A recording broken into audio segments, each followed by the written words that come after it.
Hinitaas nga 2.2% ang inflation rate ha probinsya ng Eastern Samar paran bulan ng Desyembre 2025 tikang ha negative 1.0% ha Nobyembre 2025. Ini nga datos ginpagawasan Philippine Statistics Authority o PSA Eastern Samar Provincial Office sumalakan Chief Statistical Specialist Ronnie Bahado hagin buhat nga press conference han Enero 20 ha PSA Building ha Borongan City. An inflation rate amo ang suklanan han kapaspasan paghitaas o paggiisan presyo han mga produkto ngan serbisyo nga agsib ginpapalit han mga panimalay.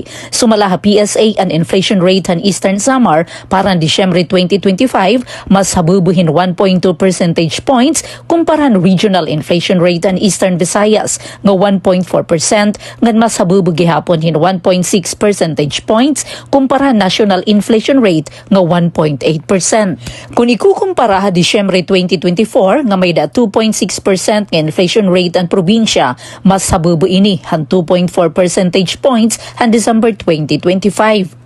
Sumalakan Bahado ang pangunang hinungdan han pag-alsa han inflation rate amon paghinay han paghabubuhan presyo han food nga non-alcoholic beverages nga nagtalahin negative 1.2% tikang han negative 4.2% han November 2025. Nagpakita liwat hin mas paspas nga paghitaasan presyo an clothing and footwear nga may da 2.4% nga nan sektor han health nga may da 2.3% kumparahan mas habubu nga inflation rate han naglabay nga bulan samtang ang recreation, sport and culture nagdalahin 0.4%.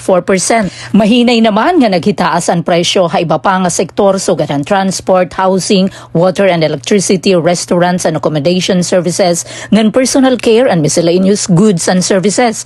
Waray naman paggiisan presyo ha information and communication, education services, ngan financial services. Habugos nga rehiyon han Eastern Visayas and Eastern Samar amo an may pinakahabubo nga inflation rate nga 0.2%, samtang ang Samar Province amon may pinakataas nga 2.7%.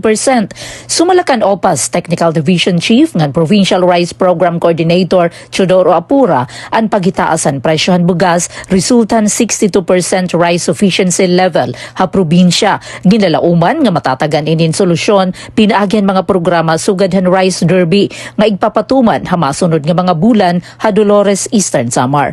Samtang sumalakan DTI Eastern Samar Consumer Welfare Division Chief Ligaya Katuday, stable and supply ngan presyohan mga panguna nga produkto a probinsya. Ngan padayon ang monitoring ang ahensya, labi na mga produkto nga may da suggested retail price o SRP. Para habagong Pilipinas, inihi Penelope Pumida, Radyo Pilipinas, Radyo Publiko, Borongan.